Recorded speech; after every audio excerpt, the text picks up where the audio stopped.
Hello ladies and gentlemen, and welcome back to the channel. I'm Adam Wolf, and in this video we've got a reaction to the Xbox Developer Direct. So we're going to be seeing a lot of things. I haven't looked at any of the footage, but I've seen that we're going to see some Fable finally. And I hope to God they fixed that character's awful appearance. I'm hoping to see more Gears of War. I'm not entirely sure what else to expect, given the fact that Microsoft acquired Bethesda and Activision. So there could be a myriad of titles that we're going to be seeing from anybody, literally, not just Xbox first party. We're looking at, you know, so many other developers that could be bringing something to the table here. And I'm quite excited. I want to see what they're working on. You know, truth be told, obviously, I'm not impartial to Xbox. I have an Xbox. I've had Xboxes my whole life. You know, and I do love my Series S, and I do like the exclusives that they had on Xbox, but as the years have gone on, I've gotten away from wanting exclusivity. I love PlayStation. PlayStation's my primary system. I will forever be a PlayStation fanboy, but I love video games. And if Microsoft or Xbox can pull their heads out of their asses and get us something good, they're going to make a comeback. And it's seemingly like a lot of people are thinking that Fable might be that killer app that finally brings them back from the brink of destruction, if you will. But again, we are still waiting on Gears of War E-Day, so that could also be a very big win for them. It's been a while since Gears of War 5 came out, so it'd be nice to see something in that realm.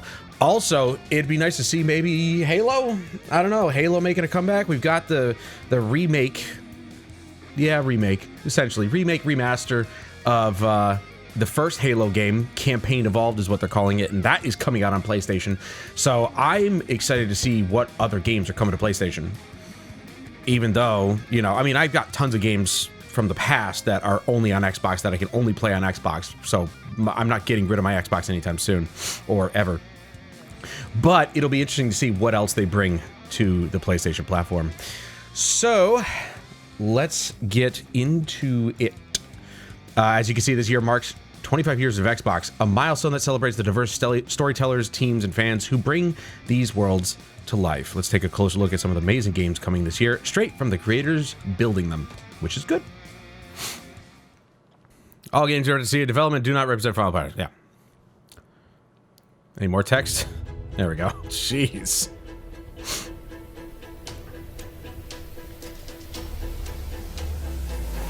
This is gonna be a long one.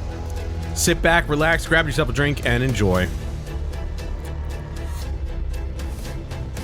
Don't worry, I've got backup water. And it's already past noon. I didn't even realize, so I'm definitely gonna grab a drink somewhere in the middle here.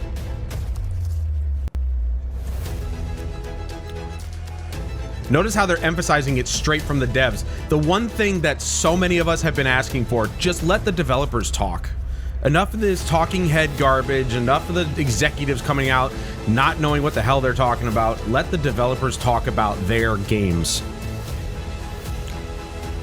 I miss being in that environment, man. I really do. My time at Vicarious Visions was amazing. I'm not sure what to do with my hands. Be excited! You're making a video game!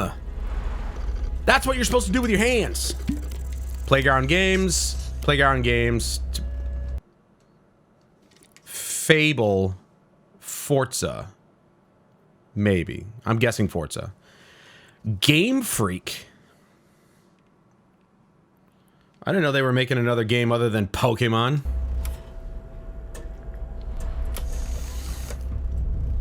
Okay, we're going Forza first.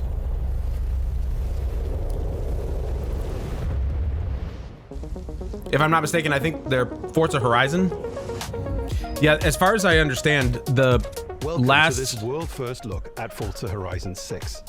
I'm Torben Earth, design... my understanding is that the last main entry of Forza 7 or whatever, kind of tanked-ish.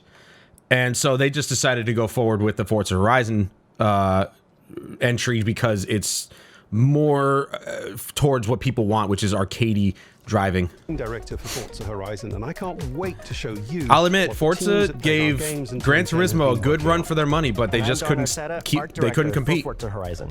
for the simulation genre. I personally prefer Forza Horizon and arcadey drivers like Need for Speed. Cars, hit music, Oof. and breathtaking locations around the world. And now we're taking I'm on you my to the yoga place ball, by we the way. wanted to visit for a very I have long been time. sitting in my Japan. computer chair way too much, and it's starting to actually hurt my body. We designed a campaign that really It's just not focuses comfortable. on your journey. You don't start as a superstar of the festival Woo! or a racing champion. Look at how or beautiful even a that rookie. looks. You'll start out as just a tourist in Japan. Your first goal is to join the Horizon Festival by completing the Horizon qualifiers. After that, you'll rise through the ranks, unlocking wristbands as you complete races. You know, I've talked really badly about ray tracing just because I truly believe that it's awful in a lot of the implementations that it's been used in. I think ray tracing probably does the best when it comes to car games. So Gran Turismo, Forza, Need for Speed if they want to tackle it. I think if any game genre is going to use or should use ray tracing, ray trace global illumination, especially reflections, car racers. Faster, more exciting cars. And I hope End that's what of they're each doing. round, you must prove you're ready to move up by completing spectacular events to unlock your next wristband. These include classic Horizon showcases and I think our Playground new Games Horizon is probably Rush the events, one where you developer, show off one of the your few developers that skills on Xbox has thrilling that obstacle courses, actually is like still this doing one well at the docks in Tokyo and could City. really boost their numbers. When you finally because they make earn your really gold solid games. wristband, you get access to Legend Island, an exclusive region of the world with unique events, tracks, and areas to explore. You know, I've actually And learned that will be to sort your of true balance on my accomplishment. yoga ball without holding. Throughout that journey, all Holding of the, Japan the desk. outside the Horizon Festival is yours to explore at your own problem pace. is that so it's let's not talk about the at its location center. we've all been waiting for. It's not at its center, so it's kind of tough. Yeah, believe it or not, there Japan actually is a the ideal weird location center our for this biggest, thing. Most exciting game yet. Full of beautiful landscapes and stunning contrasts of rural and urban, modern and traditional. And my feet are not, they're not holding, they're This actually, is our largest my map, legs are short, full of so it's like, verticality, I'm on a diverse big biomes, ball. Seasonality and breathtaking driving experiences, elevated by Japan's unique beautiful culture. blue. I think that's my dad's So favorite we kind of knew blue. from It's the like start candy that apple. We wanted to deliver the most compelling and authentic game possible. To help us create those That red experiences Honda at the in-game, beginning was my mom's we favorite sought out color. Advice and insight from people who've lived with Japanese car culture their entire lives. You know, vibrant, very bright red. As someone who grew up in Los Angeles and Tokyo, both cities known for car culture, I developed a passion for cars early. I've also worked extensively supporting creative collaborations Tokyo Drift was between the last, Japanese and Western video game studios. Fast and Over Furious the movie course I of saw. production, I haven't seen had anything many past that. I just don't care. conversations with the team about the nuances The movies are not about and cars the anymore. details of Japanese culture and how to reflect these in Forza Horizon 6. As an example, when we discuss naming options for the player And I'm not home saying at that Tokyo Fast and Docks, Furious we discussed 2 the or building 2 Fast number, Too Furious picking was 7 about and the 8 cars. because It had, those two it was more numbers about are the cars considered than the fortunate later, in Japan. In fact, these numbers are also than the part later of a entries, well-known but Japanese it was proverb, a little bit more action oriented. Then Tokyo Drift kind of came back. which means never give up. When our team builds a Forza Horizon game, we focus on the essence of the place, what makes it special and unique. At the start of production, our team traveled to Japan to capture reference for everything. Time lapses of real Japanese skies, That looks photogrammetry of awesome. trees and geology, Photogrammetry, scans of roads and thank buildings, you. and things as simple as water kickup and the way fallen cherry blossoms, Hold- scans of hold roads on. and buildings, and things as Look at that water, man. Wow.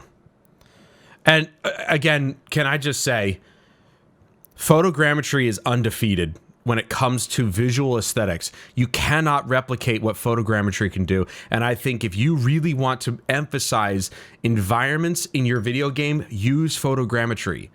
It will save you probably a crap ton of time, but also a lot of headache when it comes to trying to make something look just perfect. Simple as water kick-up and the way fallen cherry blossoms respond to passing cars. By the way, if you go to Japan, do not hang off the cherry blossom tree or the sakura trees. Stop doing that. I'm not even joking. Stop doing that. You respect the culture, please. And this is not like, ooh, Adam's become woke. No, it's respecting another country's traditions and their, just in general, their country. All right? All you stupid weirdos who go over there for cloud, I'm going to hang on the sakura tree. Jump in the river, dude. Nobody needs you here. From these references, we then work Sorry, to capture little bit of a the tangent. soul of those places, adapting it for Horizon's open-world gameplay. And since Japan is home to driving experiences unlike anywhere else, that process begins with the roads. Inspired by the C1 Loop, Ginkgo Avenue, and mountain passes, like Mount Haruna and Bandai Atsuma. Then we layer in the details around them, creating a world where every road leads to discovery. Got a Mercedes, a For this Porsche. game, we've built our biggest urban area yet.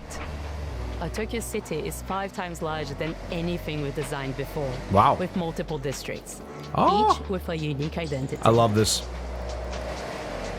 We work to create a city where every road, every corner, and every shortcut is fun to drive and a delight to explore. That is such a classic.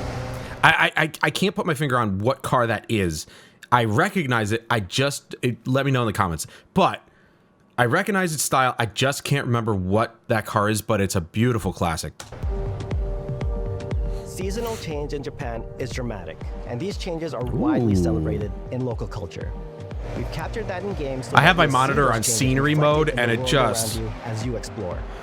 It's That vibrant, sense of and exploration it's is at also the heart shadows are of the dark, game. and I love it. It Everything really you find emphasizes on the your way contrast in is so Japan good. Something for you to collect: cars, houses, landmarks, mascots, and more, all tracked in your adventure journal. Japan's car culture is one of the reasons we've been so excited for this location. And Forza Horizon 6 will feature more than 550 cars at launch. Wow. Those cars will have new body kits, new Forza Aero, and the ability to paint liveries on windows. We've also fully overhauled our roster to be better balanced across all performance classes, from D to our new top-end R-Class for track-focused cars. Brought the wagon. We've improved how each car is affected by the world. For example, with new cosmetic tire wear, so each car responds authentically as you rack up the miles on those iconic Japanese roads. With more cars on day one than ever before, we've also got new ways over to expand 500 your car cars collection as you explore. Parked on driveways Hopefully, it's all unlockable and not paywalled. around the world, you'll encounter I've our never new known aftermarket Forza Horizon to cars. paywall the They're cars, always but bargains and include some I extremely haven't rare exactly and unique extensively cars played the to show whole, off the your whole garage. series, so We're not just bringing classic JDM to life, but also showcasing some of the newest, most exciting cars in the world. And Forza Horizon 6 cover car is one of them.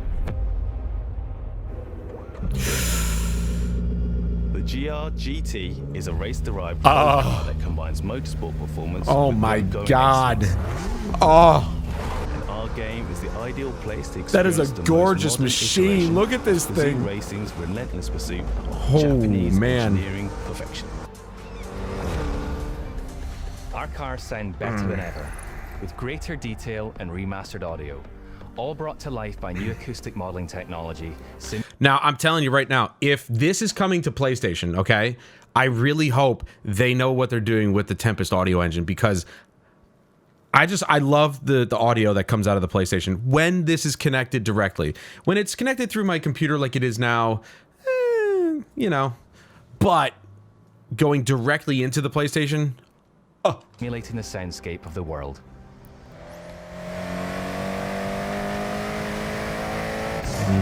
I have goosebumps, chills, dude. Oh my god, it's such a beautiful car. There's a Nissan. Liam Neeson. There's an old Honda.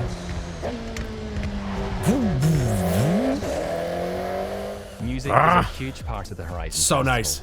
and we're curating a diverse track list from around the world, including exciting Japanese artists, so you can choose your perfect soundtrack, whether racing, cruising, or drifting. And to complement the visual contrast of our map, we've captured extensive field recordings across all 4 seasons in Japan. I wonder if they're going to implement like Dolby Atmos or something. Authentic world for you to experience. Look at that shot. You would think it was a real camera shot. Like, obviously, you know, at quick glance, that looks real. Photogrammetry. In Forza Horizon 6, you'll have new ways to shape that world with features that Look at that tooth cap. He's got the tooth cap on the top and the bottom. New Damn. customizable garages are the perfect place. It's a hell of to a do whistle. that. You'll find one of these at every player house, big enough for multiple cars, where you can freely Shiny. decorate the entire space. And when you're done, I gotta you can play more invite your racers. friends over to see I really what do. you've built. Jeremy bought me Gran Turismo 7 and I haven't even touched it yet. Ultimate place to express your creativity. But again, I is do the prefer estate. This arcade mountain racers. valley starts off completely empty and overgrown, but once you unlock it, you can build and decorate directly in the open world here. Why does every game feel like they need some sort of like settlement builder? That's cool, don't get me wrong. Like, holy crap, who the hell would build something like that for cars? But, you know, I guess you need space to house over 500 cars. And anything you construct is permanent and visitable by your friends. Oh, that's cool. Our teams are fully committed to Forza Horizon being the open world driving game for everyone. We'll be carrying forward. A game for everyone is a game for no one. Please stop trying to do that. The way you bring in new players is by catering to the ones that exist so that the ones that exist can talk up your game. And that'll bring in new people. If it doesn't appeal to a certain audience, there's a reason for that, because it's not for them. All of our accessibility features from previous games. We'll also be adding in new options like proximity radar for competitive players and auto drive for players who want to lean back. Isn't that kind of, I don't want to say cheating, but it's like, it kind of takes out the immersive aspect, even for professional, you know, drivers of, you know, virtual drivers, obviously, but professional drivers, when they want to actually have the game sense and the wherewithal to know where the person is behind them, and, you know, because that's what rear view mirrors are for, that's what being able to look behind you is for. Why would you need a proximity radar? And appreciate the world in motion. Our major new accessibility feature is customizable high contrast mode, making the open world of Japan visually accessible to everyone. No matter how you and your friends play, you can customize Forza Horizon 6 so you can play together. Japan is world-renowned for its car meets. Like, I'm actually curious, what is high contrast mode for? Or who is that for? What kind of disability is that for? Let me know in the comments, because I honestly don't know. Daikoku. And inspired by these experiences, Forza Horizon 6 will include new Is it for like colorblind open-world people or car something? meets. These are places where you can show off your cars and characters, download tunes and liveries, and even buy a copy of the cars you see. Then head out together to explore, where you'll find classic events like street races and our new. They're certainly trying to push the online co-op element, or just the online element in general, which is good. I mean, most of these games have There's online. more to do in the open world than ever before, with new shared experiences Whoop. like Horizon Time Attack circuits. These are seamlessly part of the open world, with no loads, no matchmaking, Wow. just a truly social experience with you, your friends, and the in-world leaderboard. That's pretty cool. People just dropping in and out Together is of nowhere. easier and more rewarding. To be fair, other racing games have done that already in the past, where you'd be driving along and all of a sudden somebody just shows up out of nowhere because they loaded in that quickly. So it's been done before. It's just a really cool feature to have. Than ever. Forza fans are incredibly creative, making everything from Everybody's liveries creative. to race events and scenic locations to explore. Wow. To support your creativity, That's Forza Horizon we've added 5, the people. ability to start building from anywhere, as well as loads of other player-requested improvements. So all of basically which their are own also forge. available in the estate and the customizable garage. We also know you love to collaborate, so in Forza Horizon 6, we're making building fully multiplayer. In Horizon Collab, you and your friends can build anything you can imagine together.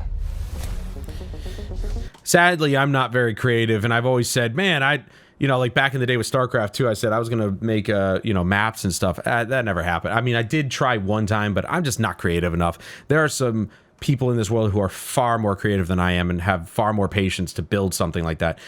Which is funny to say because I wanted to make video games back in the day, but I'm just not smart enough for it. From everyone here at Playground Games and Turn 10 Studios, we hope you've enjoyed this. Not smart enough or creative enough to do that. Features we've been working on, and that you're as excited as we are for the game. We'll be launching on Xbox and PC on the 19th of May. Damn. If you're a Forza fan on PlayStation, we'll be welcoming you to Japan later this year when our PlayStation version is ready. Yeah. Stay tuned for more updates about the game over the But it's coming later, months. so we have to wait, Thanks but for that's joining okay. us. We I've got can't too many wait games to already. See you in Forza Horizon 6 as we discover Japan together. I still got to play Forza Horizon 5. I think I have 4 for the Xbox One. I can't remember. I have the disc.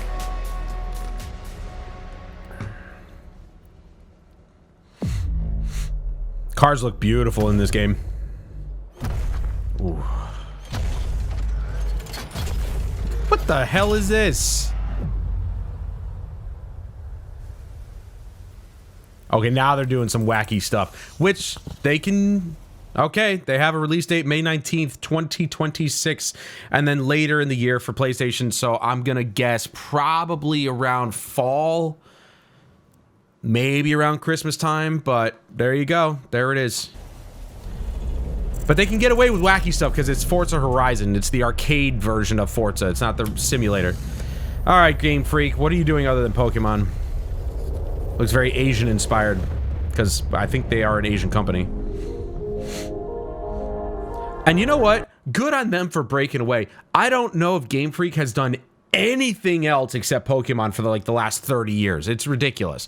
So good for them to be able to do other things, and hopefully whatever they're building here is going to be awesome. I'm actually excited to see what they're working on. It's very obviously looks like it's Japanese inspired because they're Japanese. ゲームフリークのゼネラルプロデューサー大森茂です。ここは東京にあるゲームフリークのオフィスです。Oh man. Beast of Reincarnation. Okay. But it looks like a Souls-like, which is fine. Maybe like inspired by Neo, any of the Soulsborne games. Maybe it's more like Ghost of Tsushima. We'll find. It looks good. You know, they always say that. Well,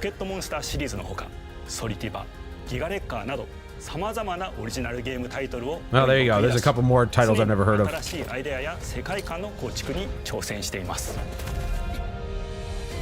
It's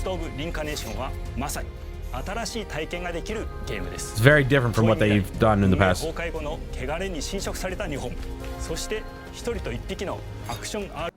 The music, first of all, very Stellar Blade.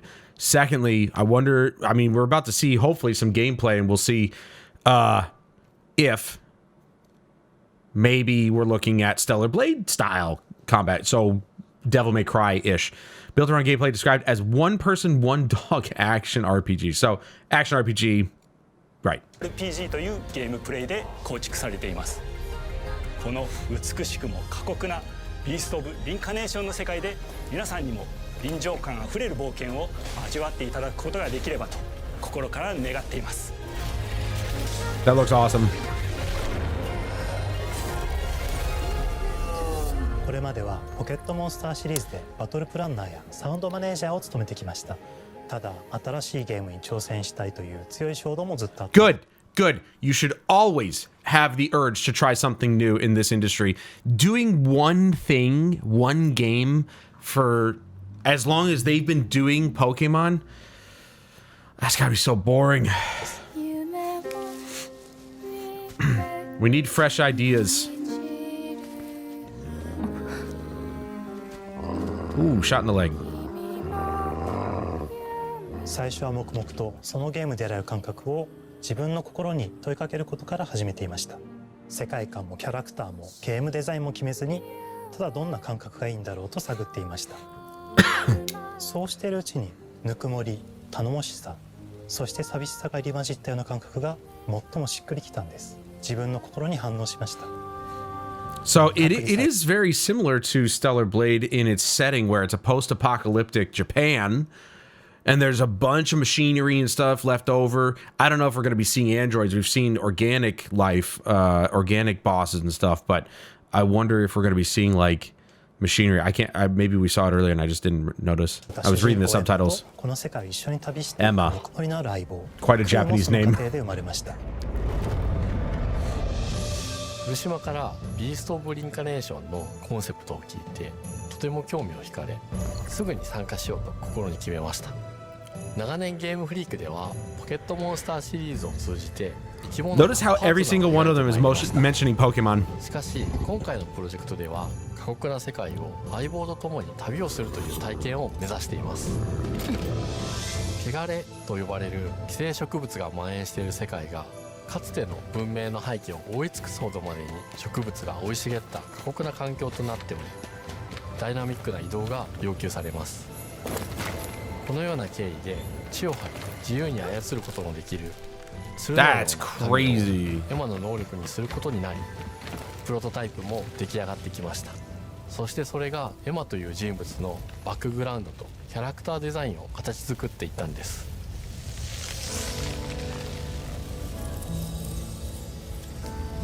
これまでゲームフリークは動植物や自然と真摯に向き合ってきました。形状を自由に変えられて武器のように鋭くなりつつも美しい、そんな中核となるモチーフとして植物を選びました。ただ単に美しい植物を風景で表現するだけではなく、遊びにも植物を取り入れました。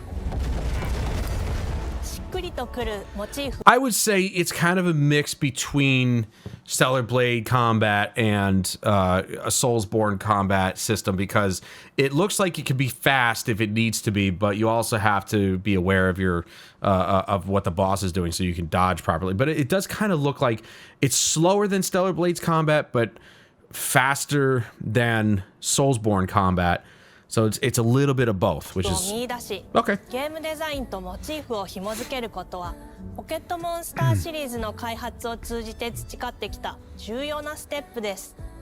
モチーフが決まった段階で、コンセプトアーティストの幸田一馬さんご協力のもと、この世界のビジュアルを形作っていくことにしました。エマとクーの姿を思い描いた時、自然に支配される世界の舞台として日本がぴったりだと考えました。Naturally. 日本の昔から続く山々に囲まれた自然豊かな風景と SF が入り混じった世界をエマとクーが歩く姿を自然にイメージできました。さらに植物をモチーフとした重要な存在として、植物と動物が融合した生物でもある腐植体も出来上がっていきました。腐植体のデザインは当時私が注目していたデジタルアーティストの森田裕樹さんにお願いすることにしました。Oh, that's cool. She's got a hand crossbow. エマとクーの物語を作り上げていきました。ストーリーの舞台は西暦4026年の日本です。はるか昔に発生した汚れというWho knows if we'll be here at that point. 人類の大半が消滅した後の世界です。エマは腐植体を狩り、その汚れを自分の体に封じ込めることができるという特別な能力を持っています。ただそれがゆえにエマは恐れられ、人々が住むコロニーから隔離され暮らしています。エマと彼女の相棒となるクーは日本の東の地で出会います。そのクーの目的がこのゲームの謎の一つでもあります。Okay. 名前は何だ？クーだ。クーから目を離さない方がいい。ああ、分かってる。Brad. Listen here, Brad. I wonder why they give them such like American names. Emma, Brad. I don't know why. Like, who was the other person? Kunai. That's the name of a Japanese weapon. More like a code name, really.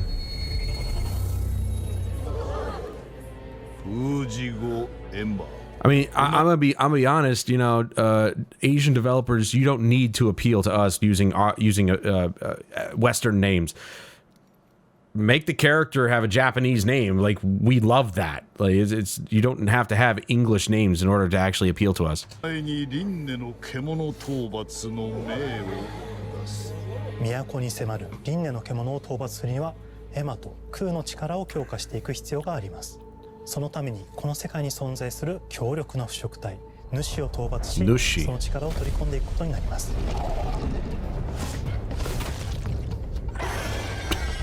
汚れを封じることができる。 He's like, ah, that was my nose. エマにしかできない特別な役目です。腐食体はこの世界の畏怖の対象であり、最も象徴的な存在です。汚れに寄生されて巨大化していった生物たちです。I'd say. エマと空が戦う強力な敵です。腐食体は汚れを吐き、その巨体で Yeah, this seems more towards the Stellar Blade combat system. 主と呼ばれる存在は植物を操り自身の支配地域に汚れの森を呼び出します。汚れの森に入ると周囲の環境がガラッと変わります。手強い腐食体が襲いかかり、プレイヤーの行く手を阻むのです。そしてこの世界にはゴーレムというもう一つの勢力があります。ゴーレムは Now we're getting into like Nier Automata's かつての人間が魂を機械の体に転送した姿です。2000年の間に凄まじい戦闘技術を身につけましたが、一方で魂は劣化してしまっていて暴走しています。 Cool concept. エマとクーはさまざまな人物と出会います。長い旅をサポートするブラッド、カグラであったり。Kagura, there's a Japanese name. So you got Brad and Kagura. Brad, Emma. Oh man. エマと同じように腐食体を連れた剣士とも巡り合います。とどめはきちんとさせ。エマとクーは同じく汚れの力を宿していて、互いにその力を影響させ合い Kunai's basically Michonne from The Walking Dead. ながら戦います。 At least at the beginning. エマが敵の動きを見極め、攻撃を受け流すと、クーに力がたまり、開花技という強力な効果を持つ。Oh, that's cool. They blended freaking Soulsborne combat systems with like actual RPG systems. Whoa. Like, you know, active time battle or something like that. 開花技を放てば、さらに次のアクションの選択肢に幅が広がります。例えば、ある開花技を使うと、エマは彼岸花の大輪を咲かせ、その大輪に You know, it's funny. This whole time I thought Game Freak was a Nintendo company because they made Pokemon exclusively for Nintendo for all these years. エマの強力な闘技を敵に叩き込むことができます。開花技の選択中は時間がスローになり、考える時間が生まれます。ターンベースの RPG コマンドのように考えることになります。I mean, I called it active time battle, but it's basically, yeah, turn-based active time battle style RPG. That's so cool. スキルを磨くほどにエマとクーの連携は研ぎ澄まされていきます。互いに補い合う関係で2人は常につながっているんです。エマとクーにはそれぞれスキルツリーがあり、エマが行動すればクーに影響を与え、クーが行動すればエマに影響が与えられるようにしました。またエマとクーの親密度が上昇するにつれて装備できるスキルも多くなります。さまざまなスキルを組み合わせることで独自のプレイスタイルを作っていくことができるんです。さらにエマとクーを結びつける霊秘石やエマが受け流しを行った際に発動する刀の効果を重ねていくことなどでより奥深い戦闘ができるようになっています。遠距離だけで戦う人もいれば Of course, they gotta have a bow and arrow because, in my opinion, as somebody who likes the little bow and arrow, it should be there.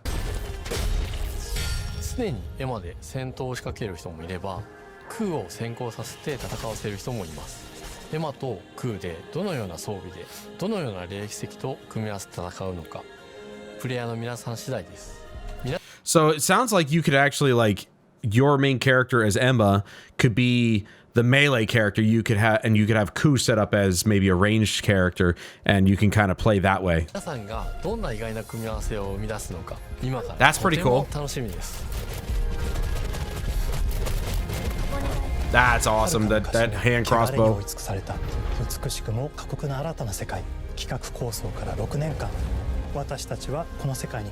been 6 years in development. Good. Take your time. Make it good.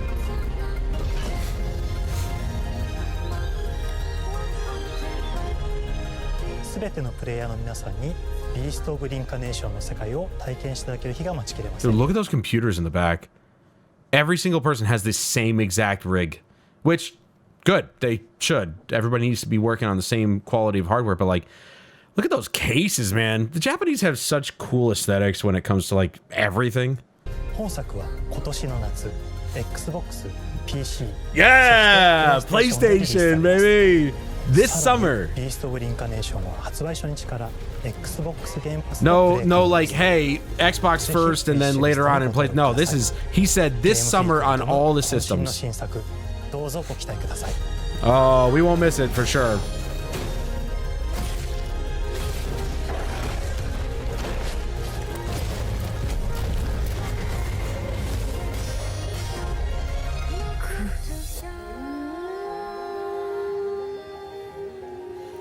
Beast of Reincarnation. Looks good, man. Looks good. Fable now? Ooh, mystery. They're not getting to that one yet. Double Fine. I was always wondering where these guys were. Okay. Making clay. Clay phallic objects.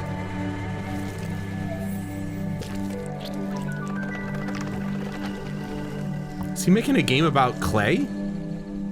Oh, hello. I'm Tim Schafer, founder and studio head of Double Fine Productions. And this Wow. is Elizabeth Larkin, senior tools programmer and junior in-house ceramicist. At Double Fine, we try to take a little time every so often and create quick game I actually didn't know that was a name or a title. Idea, and we have a vote on which ones we want to try to make. We forget. That's how you make good games. You poll the office and say, what ideas you guys got? It's not just one person coming up with all the ideas. It's not some executive thinking they know what they're talking about. No, you ask your developers, what do you guys want to make? And they vote on it, and then they make it. So clearly this has something to do with ceramics or clay of some sort. This is why Double Fine is still like one of the goated companies in the industry. If the projects we're I currently played a lot working of their on games. Basically get amnesia, and we do this for 2 weeks. That's a fortnight. And we build a few of these experimental game prototypes. We call this process Amnesia Fortnight. We've had all sorts of great ideas come out of this process. Love Costume Quest. Played a little Iron Brigade. Stacking, I never got a chance to play. With a little bit of pressure and creativity, something interesting is created that wasn't there before. That's, look at that. That's so nice. Amnesia Fortnight. It's all about encouraging you to create There's no way they have a kiln right there. with others, That'd be hilarious. and then use what you create to destroy each other. No!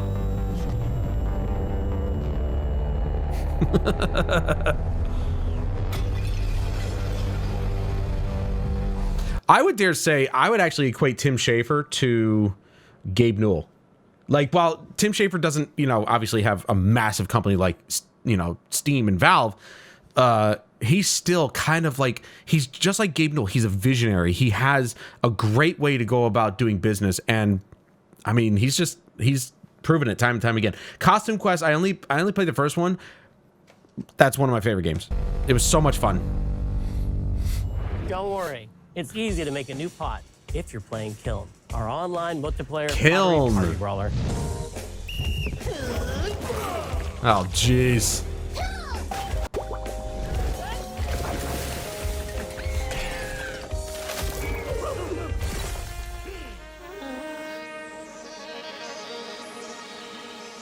Brutal Legend, played that back in the day. I've not played Psychonauts. I know a lot of people love that game. It just never really spoke to me, but, it's an old school platformer, and I feel like I should play that, but Maybe. We love to explore new and original ideas here at Double Fine, alongside last year's Weird But Chill game Keeper, featuring surreal and dreamlike exploration. I didn't hear about that. Kiln is the other side of that coin, bringing high-energy, expressive multiplayer action. I'll admit, I'm not really... I'm not saying Double Fine can't make a multiplayer game. I'm just kind of sick of seeing multiplayer games. I don't know what it is. I obviously play multiplayer games. It depends on what it is, but there's... and I'm not saying that there's more multiplayer games than single-player games, but as of late, there's a lot of multiplayer games. You'll get a chance today to see how we're continuing to foster our spirit of creativity with this next game. Derek Brand spearheaded this pitch, and he's here today to talk about this fully realized Double Fine experience he's leading with his team. Kiln is a multiplayer party brawler, and it's just as much about the act of trading with your friends as it is fast-paced competitive destruction. But this is why I've been against multiplayer games, especially for, you know, Double Fine. I guess technically they're an indie company. I don't know. I can't really remember if they've had publishers. But for small companies to make multiplayer games, I mean, again, it's a risk. There's a big risk because you don't know if you're going to have a big enough player base to actually keep playing the game after its release, you know? It has to be catchy. It has to keep people's attention. And I don't know, man. Little niche games like this might not be enough to keep players' attention. That's why I'm weary of small companies making multiplayer games. Your creative design choices, as well as your relentless cruelty to anthropomorphized clay pots. Like, it just reminds me a lot of, and it's nothing like it, but it just reminds me of Fusion Frenzy back on the original Xbox. Like, that game was so much fun. Again, nothing like it. It's just, it reminds me of it. I've spent my career as a concept artist, focused on coming up with unique characters and environments at Double Fine. But I also play a lot of action titles, which got me wondering, what would a game look like that included not just the cathartic element of destruction and action, but the equally cathartic act of creation I was familiar with as an artist? I stumbled on the answer one day. What better solution than a pottery wheel? We wanted to give players the ability to create characters out of any shape and to make sure that what you make has a charming, animated personality. You start off as a little helpless, naked spirit. You're not capable of much in this state. Thankfully, you are capable of manipulating clay, and a pottery wheel is the perfect place for the creation of a new body. And like, can you actually truly make anything? Those shapes needed to translate into capable fighters. Pots that can compete in challenges in a way that only... Obviously, my mind is going there. The only thing I'm thinking of is people just making phallic objects. That's all I can see people doing with this. Like, forget about making pots. Let's have a giant dick on the on the screen. Only pots can. I just know some people are going to do that. Brings all of that together. You can't make a game where you can just make whatever you want out of a thing of clay and just let people do and not expect somebody to do that. 4v4 combat party atmosphere. It's cool that you can make whatever you want, but it's just like with its capacity for carrying water into enemy territory. Here you'll navigate through the environment with your team's unique creations. Visually, the game looks great. Warriors. And of course, fill your pot up with water to ultimately douse the enemy's kiln and win the game. Got him once. Now keep at it.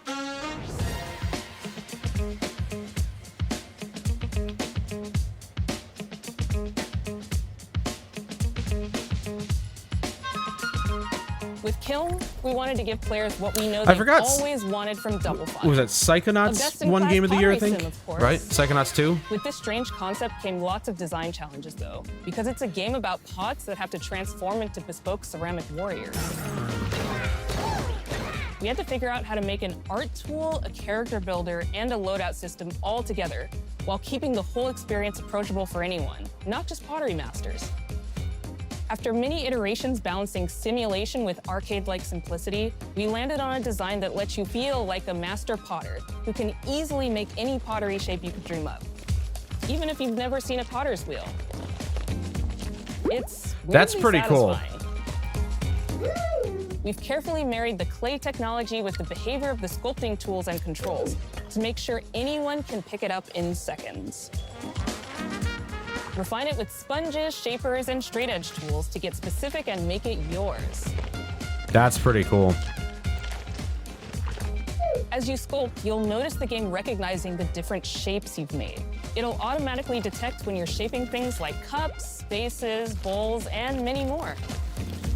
I do wonder if that's just the aspect of the game that you want to play. Like, it's not meant for that. But could you... I wonder if they have a system in place where you could save your creations. So that means we had to ask ourselves, if I was a vase, and this vase that I just made was now my body, what can I, as a vase, do?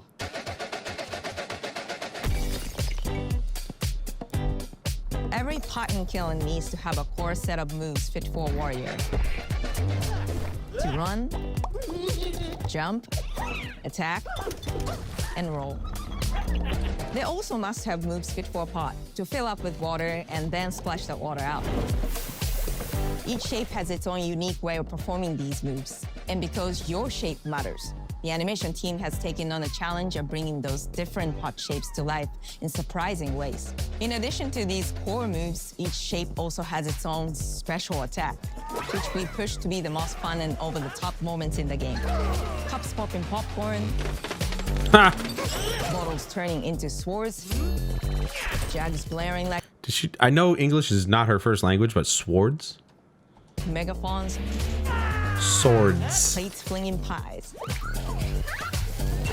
Everyone's shape is doing something different and exciting.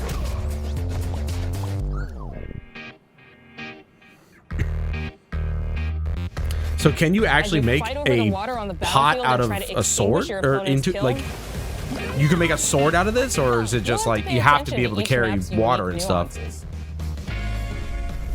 Our mantra of shape matters carries over into our maps. We specifically designed our maps to integrate with how you choose to play and what pot you choose to play as. So you'll see things like secret tunnels that only fit certain size pots and pathways that are only traversable with certain shapes. You'll fight on fractured, floating pieces of ancient history, like an ancient Greek nightclub fit for Dionysus. It's even got a dance floor.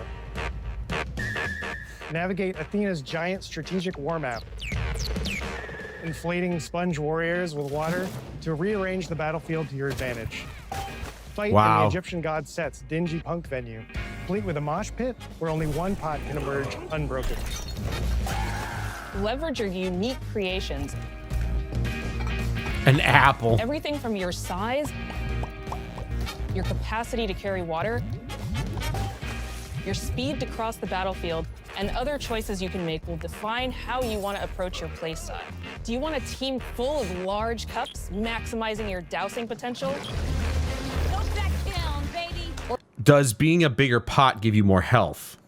So will you be able to be like a tank or something like that? Because that's what I'm curious about. Or a team of tiny ninja saucers ready to quickly smash up anything that gets in their way.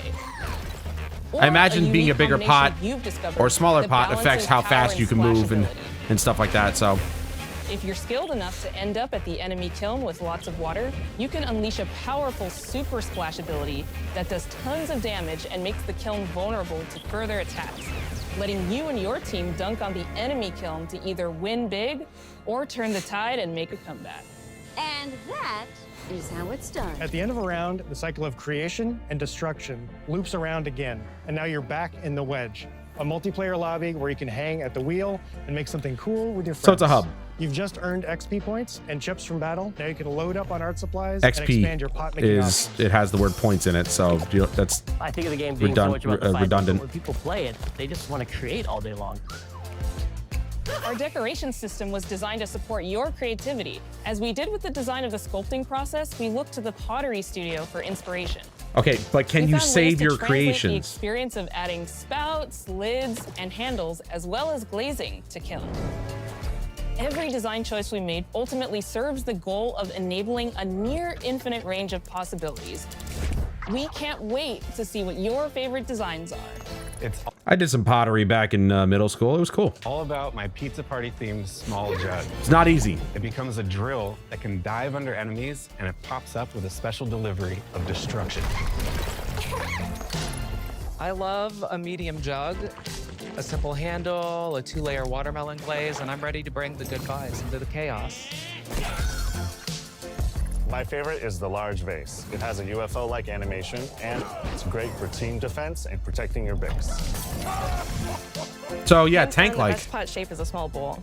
It's perfect for sneaking past enemies. Plus, its ice cream theme special is so cute.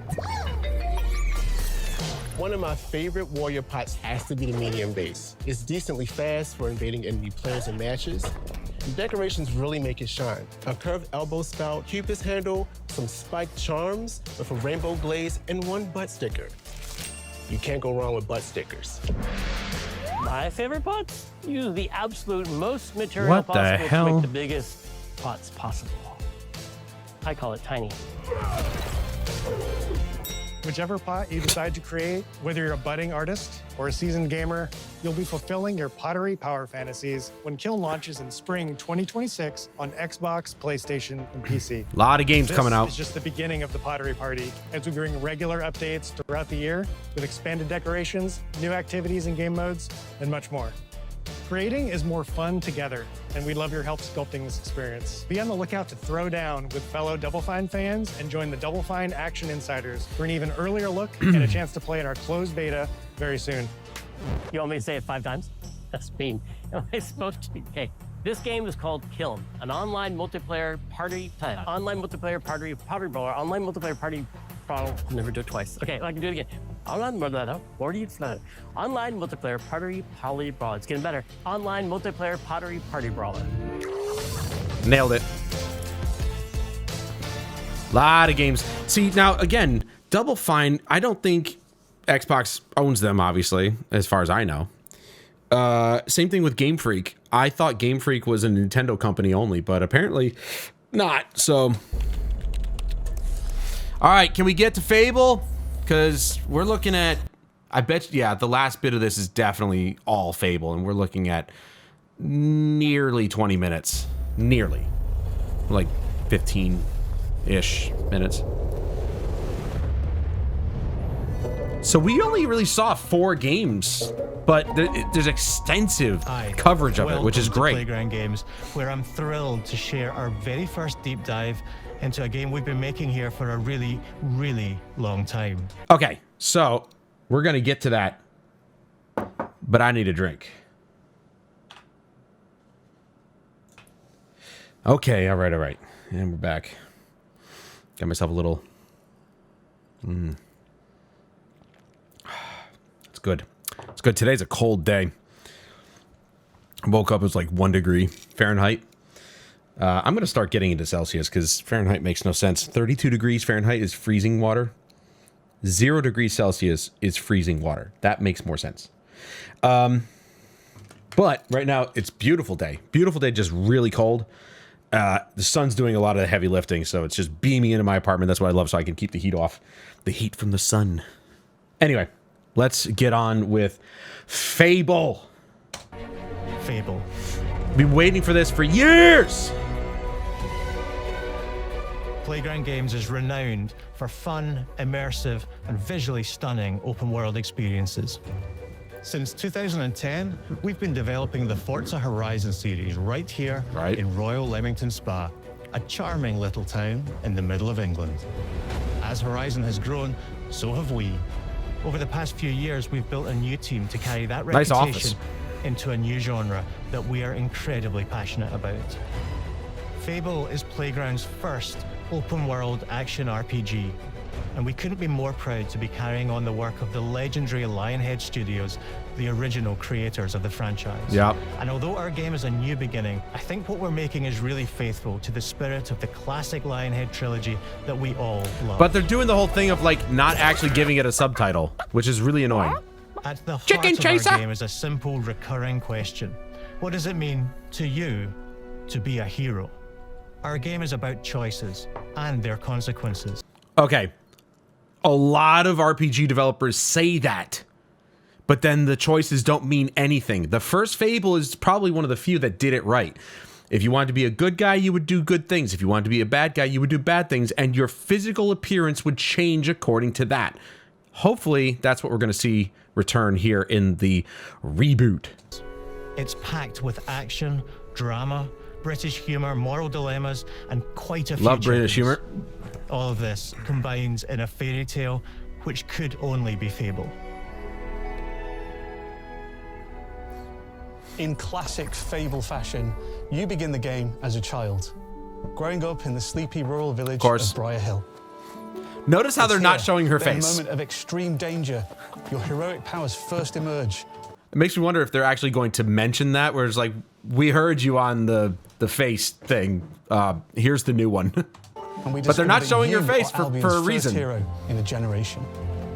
But not long afterwards, disaster strikes, and the people of your village, including Visually, it your looks really beloved good. grandma, are turned to stone by a mysterious stranger. I really hope, Suddenly alone in the world, as far as I know, this you'll will come to set off on an PlayStation, but adventure it's not which will confirmed until we change finish this. Albion forever.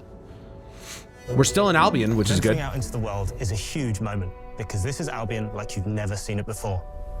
Idyllic Wow. rolling hills, magical forests, Big bustling mushrooms. villages, sleepy hamlets, oversized vegetable patches, and Big stunning pumpkins. vistas. Wow. And because our Albion is truly open world, for the first time, you'll be able to explore this rich and detailed world seamlessly, with the freedom to go where you want from early in the game. We can't wait to welcome you back. I wonder, I think he said seamlessly because the very first game actually was, because of the limitation of the hardware, maybe all the games actually, 1 through 3, it was broken up into sections. So this, I think he said that because this is truly open world. To Albion's iconic capital city, Bowerstone. Home to Fairfax Castle, the Old Clock Tower, and the legendary Heroes Guild. The Heroes Guild. It's a huge city, full of contrasts. Rich and poor, nobles and commoners, royalty and criminals. You'll spend plenty of time here during the game as you discover the secrets of the Heroes Guild and its reclusive guildmaster, Humphrey the Golden. Nice sword. Oh, there she is. In the north of Albion, you'll find mountains. It was only a quick coastlines, glimpse, but I'm curious if she spooky still looks the marshes, same or if they've refined her to and the make her look like the actress playing her, because the actress playing her is a good-looking woman. So hopefully they do her justice here. They've maybe fixed her face. windswept city of Bloodstone. Here, you'll meet the leaders of 2 rival gangs vying for power and uncover the secrets of the sinister but extremely well-organized Cult of Maybe it's the Shadows. hair. I don't know. Our Albion is beautiful, handcrafted, and richly detailed. That looks good. Frame rate doesn't look good though. Heroes are special, different. They're stronger than regular people. They're more skillful, more charismatic. More importantly, they're those rare humans who can harness and use magic in the world around them. They have the power to do what they want. And so do you. In our game, we want you to play as the hero you want to be. And that starts with being able to choose how your hero character looks. So, Can it be male or female? Or is it only female? I genuinely don't remember if the original games gave you a choice of male or female. I only recall being male, but like in this day and age, can we just have the choice? I know that they've been promoting it with the female character. More than likely that's what they're going with, but like, don't say, oh, play with how your character looks and then just not give the option for guys to play male characters and women to play female characters. It's just, it's dumb to say that. In Fable, you'll be able to pick from a range of different characters. All right, you can be man. All All right. clothing, hair, skin tone, tattoos, and scars. So that Okay, so that makes me wonder why they spent so much time pushing the female character when they first showed this game off. And I think it was because of the time that we were in. But it's good to see that they actually changed it so you can be male or female. Good, good. the hero you play Because I want to play a represents you. dude. But as well as your appearance, you can be the hero you want to be through the way you play, through the skills and abilities you But learn, who and through is the weapons voicing you the male use. character though? Just like the classic trilogy, heroes in our game fight with a combination of strength, skill, and will. That looks seamlessly way better. melee and ranged weapons with magical abilities. It's us style weaving combat, allowing you to show off your personal playstyle against single opponents and large groups of enemies alike. This looks way better than Veilguard. Because that's the first game that came to mind when I started seeing this, and I'm just like, this is what Veilguard could have been. But they dicked around too much, and, well, that's what we got. This looks way better. Melee is at the heart of our close quarters combat. You'll use light and heavy combos, often knocking enemies off balance and executing stylish finishers. Ooh, knee to the Swap face. your ranged weapon to bypass enemy guard and deal with troublesome flying enemies. And of course, you'll be able to unleash your powerful spells to both manipulate and devastate your opponents. We're excited to be bringing back some fan favorite adversaries for you to fight. The visuals are ridiculous. Hobbs are back. As are Balverines, Hollowfolk, and Cool. Look at that crossbow. Automatic crossbow. Nice. Big Our hammers. brand That's new me. Enemies too, like this fearsome cockatrice, a giant fire-breathing chicken. Each enemy family is It's more like a rooster. with their own weaknesses to exploit and defenses to overcome. But with all the unique tools in your combat toolbox, how you defeat your enemies is up to you. Oh, that's sick. Okay.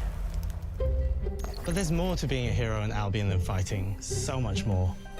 When we talk to people about their favorite memories of the original games, so many of their stories were about the stuff you can do when you weren't just being a hero. The normal, everyday stuff which happened when you interacted with the people of Albion. For me, what I remember most vividly are the inhabitants of Albion and the things you can do with them or to them. The crazy thing about the classic Fable games was that in the middle of a sprawling RPG was almost a complete other game where you could just mess around with the villages and townsfolk. That dude's got big And we teeth. felt that same experience in the middle of our game too. Buying a house. You can getting a actually job, forge. making some That's money. cool. Nice little mini game. Romancing a villager, getting married, having kids. Fancy a date? Perfect. You can get to know me better. I forgot Buying about another that. house. Buying every house in Albion. Ha. So nobody Buying has every anywhere to business in live. Albion. Getting rich. Marrying a bunch more people, having a bunch more kids. That's really cool. Probably getting divorced along the way for good measure. And this game within a game is unique to Fable. It's systemic, interconnected, and you see the ripple effects of the things you do everywhere you go. Now the question is, can you literally marry any girl that you want, or guy? You know, if you're female, marry a guy, whatever. Can you just pick one, or are there specific NPCs that you can pick from? Oh. And all of this revolves around the people who live in Albion, who we call the living population. There are more than 1,000 of them, and every single one is unique. Each of them has a name, a role, a Wow. daily routine, and their own personality.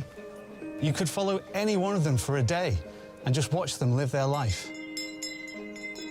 They'll get up, go to work, spend some leisure time on hobbies, then go home to bed. But what's even cooler is that you can talk to every single one of them in fully voiced conversations and interact with them in loads of different ways.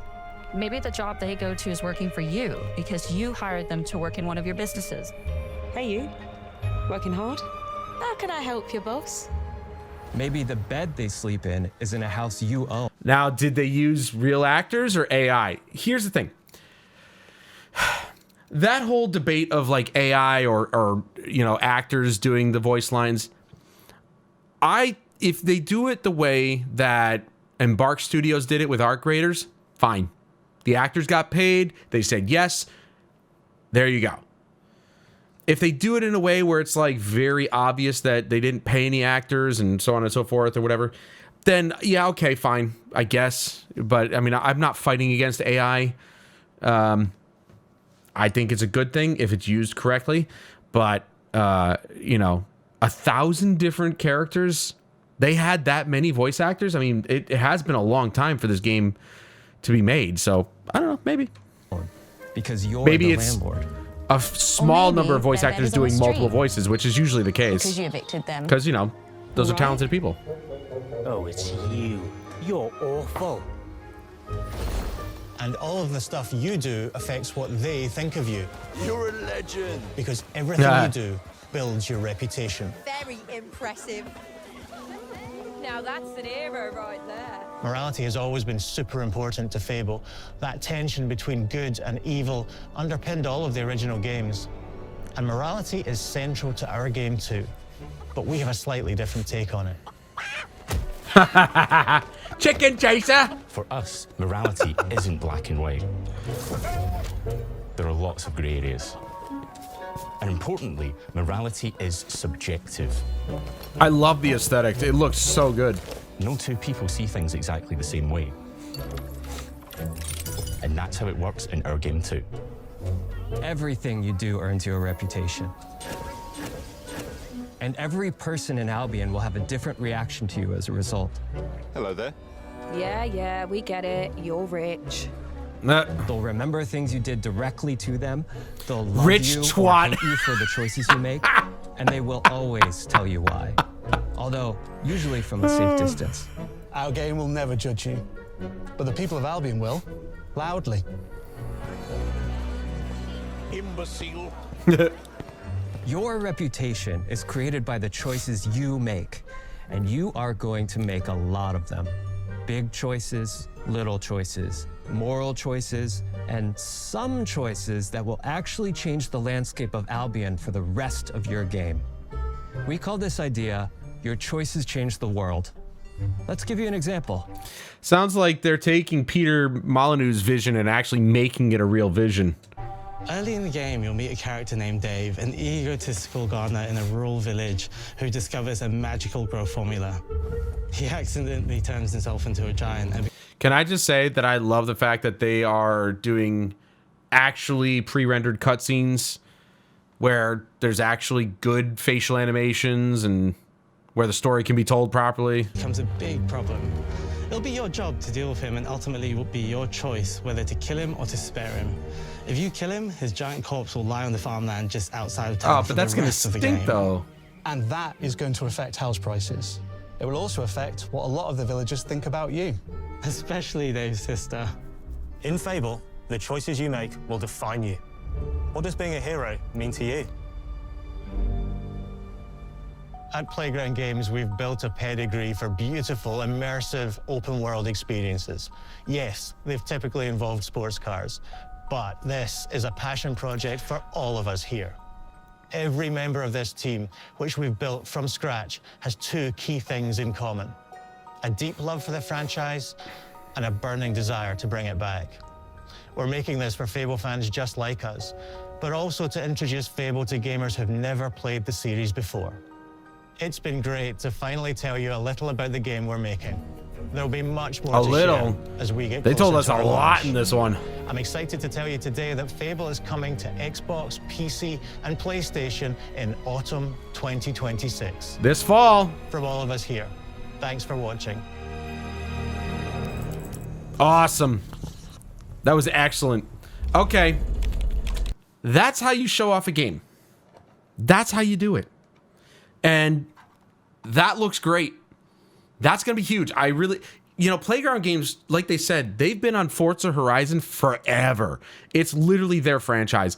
And for them to be contracted by Microsoft to just come over to and make an RPG, I think he even said it at the end, they built the team from scratch. It wasn't like, I'm sure it was the majority of people from, you know, Playground Games, but they probably hired a lot of people who are familiar with making RPGs to help them along the way. And visually, the game looks stunning. It'd be nice to know what engine they're using, because I couldn't quite put my finger on it, but you know, even if they're using like Unreal Engine or something like that, that's fine. I'm just curious if they have their own in-house engine or not. So we only have one definitive date, and that's for Forza Horizon 5. Or 6, sorry. Oh, we got an extra. Nope. Okay.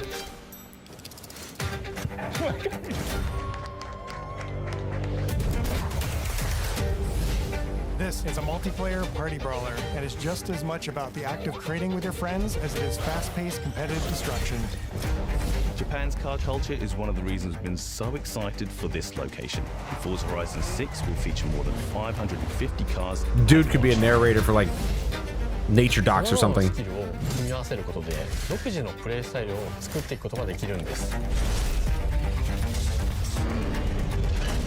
You can be the hero you want to be through the way you play, through the skills and This was a abilities good you learn, presentation. through the weapons you It was a use. really good presentation. Way to go. While it only showed 4 games, they went into detail about those games, and that's what a lot of us really want. Genuinely. We, like, believe it or not, a lot of us gamers are really interested in stuff like that. And I think that's pretty much how it is the rest of the way. I think that you know, big executives and companies, they don't seem to think that gamers who just play the games aren't really interested in how the games are made. They just want the games to be made and they want to buy them and play them. But genuinely, a lot of gamers are really curious about the behind the scenes, just like cinephiles are curious about the behind the scenes and how a movie is made. We love seeing this kind of stuff, especially somebody like me where I worked in the industry for 11 months. It was awesome to be able to just walk across the hall and talk to the developers about what they're doing and how they're doing it and so on and so forth. But to be able to see at this level is like, you know, it's a privilege, and it's awesome to see. So, you know, this is what we're talking about when we were like, just let the developers talk, show us gameplay. That's all we care about. It's enough of the cinematics that don't actually represent the game itself. We want to see the game, and this was a much better representation of what we are going to be getting from Xbox. Now it's only 4 games. I'm sure a lot of people really kind of wanted to see a lot more from Xbox.